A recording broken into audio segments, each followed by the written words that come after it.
Se você é um general do reino e está construindo um batalhão, você tem que ser alguém que ama problema. E eu vou te falar o maior problema que tem para formar um batalhão: tirar o medo das pessoas. 98% do mundo tem medo severo. Quando você tira esse negócio da pessoa, a pessoa ela tem um tesão pela vida. Ela começa a ter um tesão pela vida tão grande que ninguém acredita. As pessoas ficam indignadas. Porque uma pessoa destemida, anota o código assim, ó. Como parar alguém que não tem medo? Anota esse código. Como parar alguém que não tem medo? Essa é a pergunta. Como que para alguém? Como que detém alguém? Como que vence alguém que não tem medo? O diabo tentou fazer isso com Jesus, mas ele não tinha medo. Quando você vai enfrentar alguém que não tem medo, acontece o quê? Davi era um cara assustador, ele ia para a guerra, não tinha um pingo de medo de voltar morto. Quando você vê esses homens e essas mulheres, como a rainha Esther, não tem medo porque confiam no Senhor, já era. É muito interessante quando alguém fala que ama o Senhor, fala que é cristão e é carregado de medo. Não faz sentido. Se dependesse de mim, eu fosse controlar isso. O cristianismo não tem controle, você tem que saber. Mas se eu fosse controlar o cristianismo, eu só ia deixar validar o cristão se ele tirasse o medo de dentro dele. Porque o verdadeiro amor lança fora todo medo, e quem não tem medo cai para dentro com tudo, joga todas as fichas. Né, comando? Mas quem tem medo não. Quem tem medo é cheio de reserva. Quem tem medo é cheio de passo para trás, assim, ó. E aí Gideão faz o seguinte: Gideão pede a ajuda do Senhor. O Senhor fala: quer mesmo me ajuda? Então, eu não sei se você sabe, você vai anotar aí. Toda vez que você pedir a ajuda do Senhor, você está arrumando um problema para você. É o problema de se você vai se sentir impotente para conhecer a potência dele. Toda vez você vai perceber o seguinte: essa potência do braço dele, não do seu suor. O seu suor tem um negócio interessante. Você soa quando muda a temperatura do seu corpo. Se você está parado, dificilmente você soa. Mas mudou a temperatura, começa a suar. As glândulas lacrimais, que é o suor dos olhos, só acontece quando tem alta de temperatura, ou na alegria ou na tristeza. Quando você está normal também, você não chora, você não soa pelos olhos. Isso tudo sobre o esforço humano é muito bom. Mas eu posso te falar, é 1% daquilo que você vai viver se você quiser governar e se você quiser de fato ser um general do reino. O esforço próprio é só para começar as coisas. Eu quero que você anote isso. O esforço próprio é para começar. Como eu já disse outrora, a graça de Deus não decola jato, mas empurra jato, empurra avião. Você tem que entender que a graça, ela é quando Deus pega alguém no caminho. Se Deus é um Deus de mover, não pega ninguém parado. Deus não cria o mover. Deus abastece o mover. Deus empurra o mover. Você tem que saber disso. Fala com a sua boca assim: eu sou um mover nessa geração. Só que Deus não te tira do lugar. Se Deus tirasse do lugar, todo mundo que é cristão tinha saído. Só que como ninguém sai, não tem mover. Então o mover faz o quê? O Senhor, Ele patrocina quem se move. Então seu esforço inicial é de sair. Põe isso na sua cabeça. O que você precisa inicialmente é só sair. A melhor coisa que acontece aqui em Juízes 7 é o Senhor falando assim: bora selecionar as pessoas. A reclamação era o seguinte: 130 e poucos mil dos midianitas, amalequitas e o povo que andava com Gideão era 30 e poucos mil, 32. Senhor, nós precisamos de ajuda. Então o Senhor falou o seguinte: não é na capacidade, não é na quantidade. Aí o Senhor vira para ele e fala: vamos fazer o seguinte, bora excluir alguns. Quando eu falo para as pessoas assim: escolha as pessoas que você vai andar. Você acha que mais vale você andar com 20 pessoas que falam que te amam, mas são medrosas, ou andar com 2 que são corajosas, nem te amam tanto assim, mas elas estão prontas para o crescimento, estão disponíveis para te ajudar, não te amam tanto assim. O que você prefere? Você sempre vai preferir a quantidade. Se você tiver problema de autoimagem. Mas se você entender o que é governo, se você entender o que é batalha, se você entender o que é jogo, o que é estratégia, você vai andar com menos gente. Porque quem não tem medo resolve problema.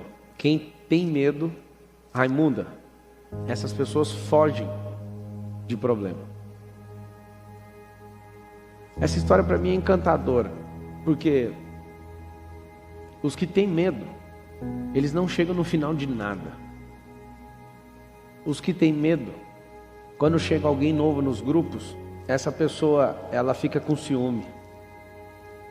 Porque se ela for livre e governante, o que ela quer é dar espaço para todo mundo. Porque se todo mundo cresce, todo mundo avança junto. Mas a pessoa que tem medo, ela não deixa ninguém bom crescer perto dela. Como eu vi pessoas na vida, o tempo todo, com medo.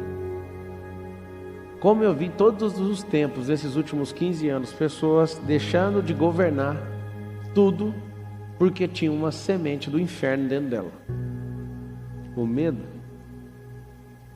Se 98% das pessoas no mundo possuem medo severo, e os outros dois, quem são eles? Os governadores da terra.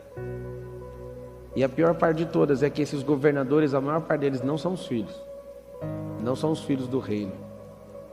Mas como o Senhor criou os princípios de forma universal para todo mundo, o que vai acontecer? Vai usufruir. Ele vai poder ser titular desse direito, ele vai poder assumir isso. Quem não tem medo resolve o problema. Quando você tem medo, você corre disso. O que adianta ter muita gente envolvida e não ter valente de verdade?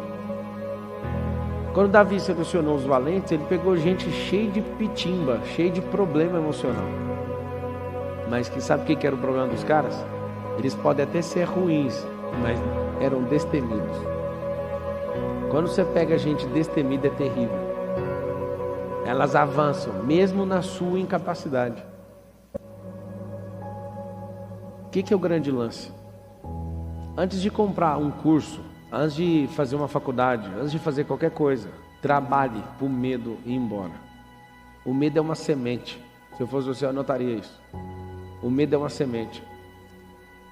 Ela é uma semente que as pessoas carregam no bolso, e elas têm muito. E elas precisam de esvaziar esses bolsos o tempo inteiro. E elas transmitem o medo na fala.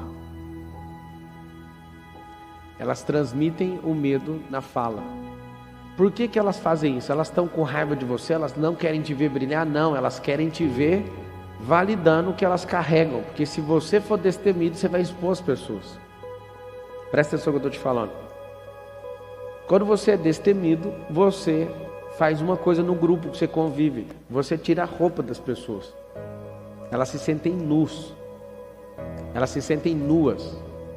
Elas veem isso e falam: peraí, só um pouquinho, tem alguma coisa errada. Você era do meu nível e agora você virou um combatente, agora você virou um general. Aí o que acontece? Se você era do meu nível e você cresceu, você arrancou minhas vestes. Por que as pessoas continuam então patrocinando o medo? As pessoas patrocinam o medo para ninguém ter liberdade, para ninguém ficar leve, para ninguém ganhar a aerodinâmica de crescimento. Porque se crescer, vai expor todo mundo. Eu desconheço em toda a minha vida cristã uma igreja que se alegrou de ver alguém que ficou maior do que a própria igreja. Vocês aqui, alguém já viu alguém que se alegrou? Não é a igreja não, amigo, é o ser humano. Na psicologia é comprovado isso, que os pais, eles têm um pingo de inveja quando os filhos prosperam muito. E aí ele avalia: nossa, mas meu filho foi mais longe do que eu imaginei, eu estou agora mais velho e ele está na juventude. É natural, é frequencial isso. Não é maldade do seu pai não quer ser o mal, mas vai ter treta também. Qual que é o problema de você andar com gente que tem medo? Você pode andar com muitas pessoas, você vai se embananar com isso. Todo o tempo, ande com pessoas que são destemidas. São pessoas que sabem quem elas são. Aonde que é a raiz do medo? O problema está na identidade.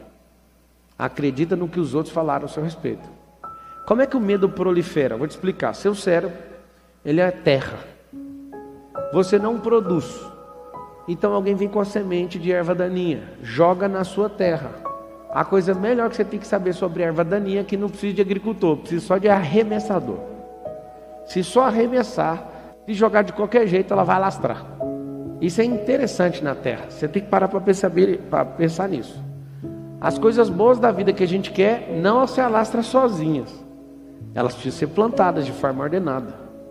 Mas o medo não, as coisas ruins não. As coisas ruins, elas precisam só ser jogadas, elas começam a se alastrar. É incrível.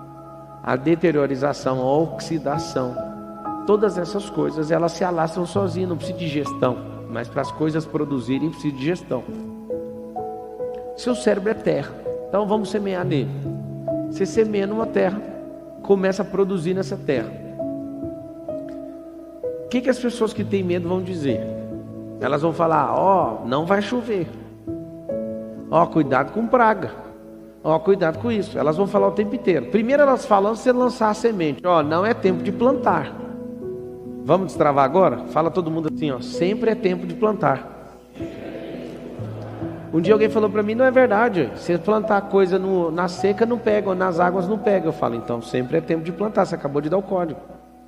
Nas águas você planta semente que pega em água, na seca você planta semente da seca. Mas sempre é tempo de plantar. Então anota o código. Sempre é tempo de plantar. É só trocar a semente. É só trocar a espécie.